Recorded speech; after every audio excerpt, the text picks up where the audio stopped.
If you ever intend to use type in Illustrator and then export this as some kind of bitmap image, for example a PNG, a GIF file, or JPEG, you might want to be aware of some of the anti-aliasing options available to you. This will help make your type more readable. So I'm going to go ahead and create a letter. I'll just type an A here. I'll move it down. And when you create type in Illustrator with the type tool, you can always re-edit it by simply using the type tool or simply double-clicking on it with the selection tool. Now when we rasterize it, we're going to turn it from a font that we can edit into a picture. We're going to literally rasterize or pixelize it. So to do this, we have to head to the Object menu, Rasterize, and when you open up this dialog box, you'll see that we have a resolution, and we have down here our options for rasterizing the type or anti-aliasing it. We can choose none, which will not anti-alias it. We can choose art optimize or super sampling, which is also good for artwork. And we can choose type optimized, which is best for type. Keep in mind, however, that if the type is extremely small, this may make it unreadable. So you have to pretty much play around with these two here to see what you get.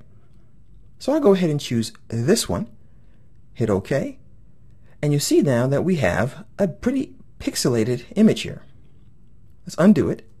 Let's return to the Object Rasterize menu, and I'm going to choose Super Sampling. As you can see, it's pretty much anti-aliased. So what does anti-alias actually mean? Well, as you can see, I'm zoomed in pretty high so we can see what's going on. When you have an anti-aliased object, you have the illusion of smoothness because Illustrator or other applications add different colors of gray or the color you're anti-aliasing to give you the illusion of blending. So we can't make this smooth, but we can fool the eye. So what I'm going to do is I'm going to get rid of this. I'll go back to 100% and I'll create another letter here. And I'll make this one a lot larger. And I'm going to apply it again. And this time we'll choose Type Optimized and OK. Now at this size, it's a little harder to see that anti-aliasing. But if I zoom in, you'll see that you have the same effect that we saw a little while ago when we were zoomed up all the way on the smaller one. So let me go ahead and zoom out. And that's how you can anti-alias your type. But there is another way you can do this as well. Let's say you want to go to the web. All right, so I'll go ahead and type a couple of things like so, and I'll select it. In our character menu, we have the ability to use this guy right here to determine the way or the strength of the text that we're going to be able to read online. So I can go ahead and choose none, and I'll zoom in so you can see the difference here. As you can see, we have no anti-aliasing and it's pretty jaggedy.